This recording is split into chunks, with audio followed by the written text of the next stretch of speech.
Parfois, sauver les autres, c'est se condamner soi-même. Wave goodbye to the past when home and faith let it pass. Across Australis. Le désespoir sans fin. La route Obereru, c'est l'incarnation de la douleur absolue dans Re:Zero. On y voit Subaru sombrer dans une spirale de désespoir, au point de perdre tout contrôle. C'est une route où la souffrance s'accumule à chaque instant et où on a l'impression que rien ne peut l'arrêter. Subaru, qui d'habitude parvient à surmonter l'adversité, semble totalement impuissant ici. Ah là, on entre dans du très lourd. Cette route, c'est celle où Subaru devient complètement fou.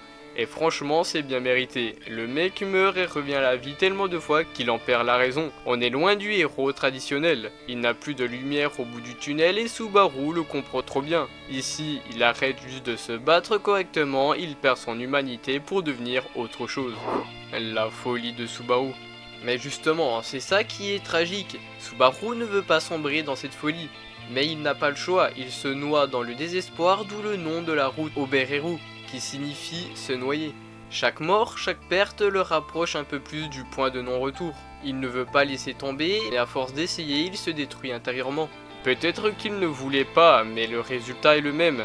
Subaru finit par devenir un monstre dans cette route. C'est pathétique et fascinant. On a un personnage qui commence par vouloir sauver tout le monde, mais à force d'échouer, il se convainc qu'il n'y a plus rien à sauver. Tout ce qu'il touche s'effondre, Emilia, Rem, tout ce qui compte pour lui. Ils finissent par mourir encore et encore. Alors forcément, il pète un câble. La perte de soi. Ce qui est terrifiant, c'est à quel point Subaru perd toute notion de qui il est. Dans les autres routes, il lutte contre ses faiblesses, mais ici c'est différent. Il cesse de se reconnaître et à un moment, il abandonne l'idée même d'essayer. Il ne cherche plus à se sauver ou à sauver les autres, il cherche seulement à fuir la souffrance, à tout prix. On le voit sombrer dans cette sorte de folie autodestructrice. Il ne fuit pas la souffrance, il l'embrasse. Subaru devient une sorte de martyr masochiste. Il se jette dans les bras de la douleur parce que c'est tout ce qui lui reste. Ce n'est même plus une question de sauver Emilia ou qui que ce soit d'autre. Il est obsédé par la mort, par sa propre capacité à mourir encore et encore. Et dans cette route, il finit par ne plus rien avoir à perdre. Subaru devient le reflet de son échec, une coquille vide qui ne sait plus comment exister autrement qu'en souffrant. L'obsession destructrice.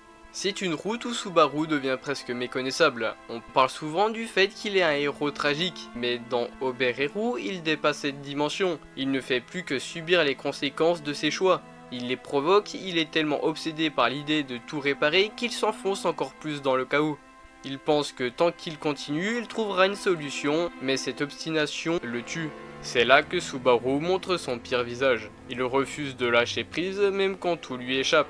Il sacrifie tout, mais pourquoi? Il n'apprend pas de ses erreurs, il est coincé dans ce cercle vicieux où il s'accroche à l'espoir comme un homme qui se noie agrippé à une ancre. Et au lieu de réfléchir, il plonge tête baissée dans la catastrophe. Subaru devient son propre ennemi et c'est ce qui fait la beauté horrible de cette route.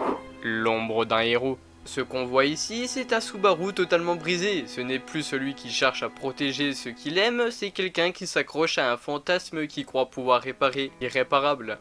Ce n'est plus de l'héroïsme, c'est de l'autodestruction. Il se transforme en une version sombre de lui-même et c'est ça le cœur de Obereru. Exactement, cette route c'est l'aboutissement de tout ce que Subaru pourrait devenir. Il perdait totalement pied.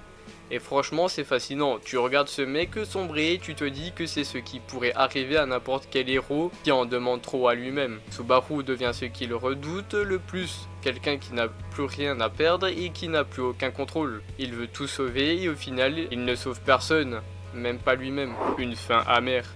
La route Obereru laisse un goût amer, Subaru n'est plus un héros ici. Il est une victime de son propre pouvoir, de ses propres ambitions.